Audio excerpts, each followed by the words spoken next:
been fascinating. I've already been in 10 conversations with different women about it. I think everyone wants to know what's going on. But for those who are not following the ins and outs of the Alabama Supreme Court, can you explain to us what this ruling is and how it came about?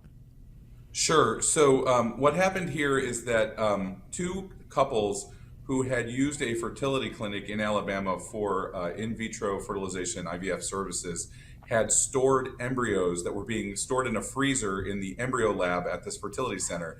And apparently, it seems that a patient, somebody else who was in the facility at some point, went into an unauthorized area, went into the embryo lab, and they were able to open the freezer, and they took out a tray that contained the embryos of these two couples. And apparently it was so cold from the freezer that it gave them an immediate freezer burn. They dropped it on the ground, and the embryos were destroyed in that process. And so these two families both brought lawsuit together against the fertility clinic, making a claim under an Alabama law known as the Wrongful Death to Minors Act, essentially claiming that they had lost children, that their children had been killed, effectively equivalent of involuntary manslaughter in a civil damages case against the fertility center. So that was what was at stake.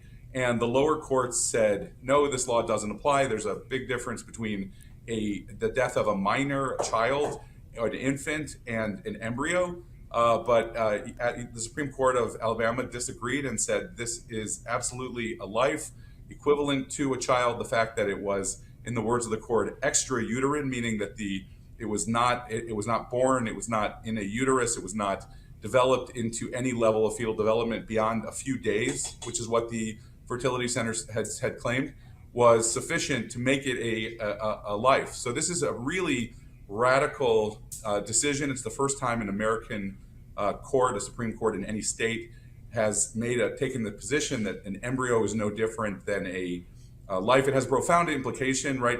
Alabama already is one of these zero abortion states, completely restricting abortion. But now that decision has made a logical extension into the whole world of fertility. So it's questionable whether fertility doctors will want to or feel comfortable to continue to practice, because it has all kinds of implications for what you can and can't do with embryos and what risks doctors and patients may be under in this area.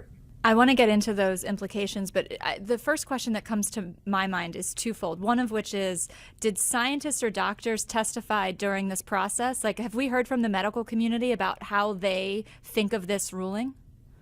I believe in the lower courts there was testimony, there was medical testimony, I believe, to clarify, on that issue, but the courts basically stopped the. I believe it was submitted in affidavit form and not by. There was never a trial in these cases because the lower courts did not believe that that you could have a wrongful death of a minor by an embryo.